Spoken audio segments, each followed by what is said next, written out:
అందరికీ నమస్తే అండి. రాత్రి సాక్షిలో ఒక డిబేట్ పెట్టారండి. డిబేట్ దేని గురించి అనుకుంటున్నారు? పవన్ కళ్యాణ్ గారు నటించిన హరిహర వీరమల్లు సినిమా గురించి. ఆ డిబేట్లో ఈశ్వర్ గారితో పాటు వైఎస్ఆర్సీపీ పార్టీ ఎమ్మెల్యే చంద్రశేఖర్ ఏదో పేరు ఉంటుంది, ఆ పేరు ఆయన చంద్రశేఖర్. వీళ్ళు మాట్లాడే మాటలన్నమాట. అసలు సినిమా గురించి మీరు రివ్యూ చెప్పినప్పుడు బాగుంది అనడంలో తప్పు లేదు, లేదంటే బాగుండాలి అని కోరుకోవడంలో తప్పు లేదు. వీళ్ళు తమిళ చూడండి ఒకసారి. చిట్టుమల్లు అని చెప్పేసి అని ఒకడు, వీరమల్లు అని చెప్పేసి అని ఒకడు. ఆ సినిమా మీద మళ్ళీ నలుగురిని తీసుకొచ్చారు పెళ్ళగలి మా కాశ్మీర ప్రసాద్ గారితో సహా. సినిమా బాగాలేదని ఒకడు, బాగోదని ఒకడు, రుద్దేస్తున్నారని చెప్పేసి. అసలు మీకెందుకండి? నాకు అర్థం కావట్లా. ఎందుకు వ్యతిరేకిస్తున్నారు మీరు సినిమాని?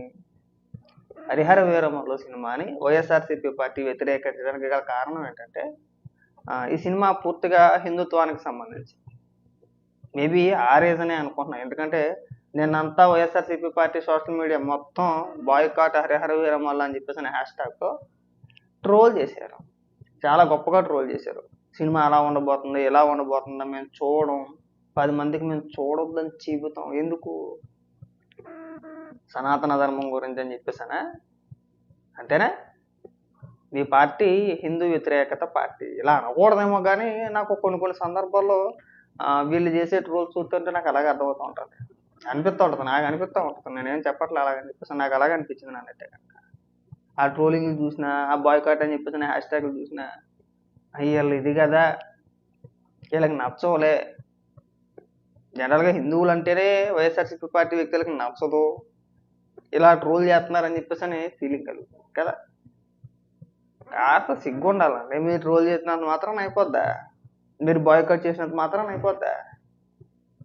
మీరు బాయ్కాట్ చేస్తే బాయ్కాట్ చేయకపోతే సినిమాలు హిట్ అయిపోతాయా?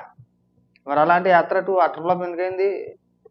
ఒరే అసలు మీలో ఎవడైనా సరే టికెట్ పెట్టి కొంటాడరా? అసలు సినిమా చూస్తాడరా ఎవడైనా? కానీ వైసీపీ బ్యాచ్లో ఒక్కడు కూడా టికెట్ కూడా సినిమా చూసే రకాలు కాదు. మీరు చూస్తే సినిమాలు హిట్ అయిపోతాయి, మీరు బాయ్కాట్ చేస్తే సినిమాలు ఫ్లాప్ అయిపోతాయా? అసలు ఎవడన్నా నమ్ముతాడరా అసలు మీ మాటలో? నేను ఆ ఎమ్మెల్యేకి కూడా చెప్తున్నా, ఎందుకు వచ్చిన విశ్లేషణ అది. మీకు పని పాట లేకుండా కాకపోతే మీరు సినిమా చూసింది కాదు, చూడండి కాదు. సినిమా చూడకముందే రివ్యూ. ఇప్పుడు రిలీజ్ అవుతుంది అనుకోండి, ఇప్పుడు టైం ఎంత అయింది? 4:30 అవుతుంది, 5 అవుతుంది ఇంచుమించుగా.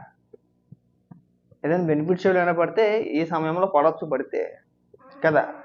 ఇంకా మనకి ఇక్కడ ఇంకా రిలీజ్ అవ్వాలా, అప్పుడు చూసినోడు మాదిరిగానే ఫీలింగ్ వెళ్ళి ఇంకా రివ్యూ చెప్పు. కలెక్షన్లు ఎంత వచ్చినాయి, కలెక్షన్లు ఎంత రాబోతున్నాయి, ఇప్పటి వరకు ఎంత వచ్చింది, ఏపీలో ఎంత వచ్చింది, తెలంగాణలో ఎంత వచ్చింది, లేదంటే ఈ థియేటర్లో ఎంత కలెక్షన్ చేసింది, ఎందుకు వచ్చిన డిబేట్లు అంటే అవన్నీ కూడా పనికిమాల డిబేట్లు.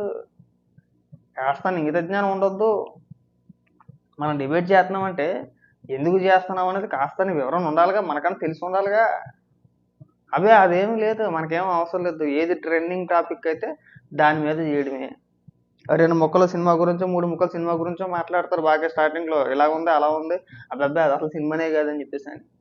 తర్వాత మళ్ళీ ఎప్పుడు ఉండే రోతే, ఇంకో ఒకటే ఏడుపు. మీరు మీ దిక్కుమాల విశ్లేషణలో తమిళ చూడండి. మొదటి రివ్యూ అట్ట హరిహర వీరమల్లు రివ్యూ బయట పెట్టిన వైఎస్ఆర్సీపీ ఎమ్మెల్యే రివ్యూ బయట పెట్టడం అంటే నాకు అర్థం కావట్లా. మా కేఎస్ ప్రసాద్ అలాగే చెప్తూ ఉంటాడు, ఉమ్మడి బాబు సర్వే అని చెప్పేసి అదే అన్ని బయట పెట్టాడమే. ఇంక ఈ సవట రాజకీయాలు చేయమాకండి. చాలా చండాలంగా చాలా ఇబ్బెట్టుగా ఉంది మాకైతే కనుక. చివరికి సినిమాల మీద కూడా రివ్యూలు చేస్తున్నారా, డిబేట్లు పెడుతూ సినిమాల గురించి కూడా చర్చిస్తున్నారు అనే ఫీలింగ్ కలిగింది మాకు. చిరాకు అనిపించట్లా మీకైనా సరే? ఆయన ఒక నియోజకవర్గ ఎమ్మెల్యే, ఆయన్ని తీసుకొచ్చి సినిమా అలా ఉండబోతుంది, ఇలా ఉండబోతుంది, ఎందుకు వచ్చింది దిక్కుమాల రాజకీయాలు అన్నీ? సినిమాలా చూడలేరు, అందరినీ గెలికేసుకోవాలి, పైగా ఏమన్నా అంటే ఇక్కడికి వచ్చి ఏడవాలి. అదొకటి మాత్రం మీకు సేదనే అండి. ఇంక ఈ పనికి మాలిన విశ్లేషణ మానేయండి, బాగుంటుంది.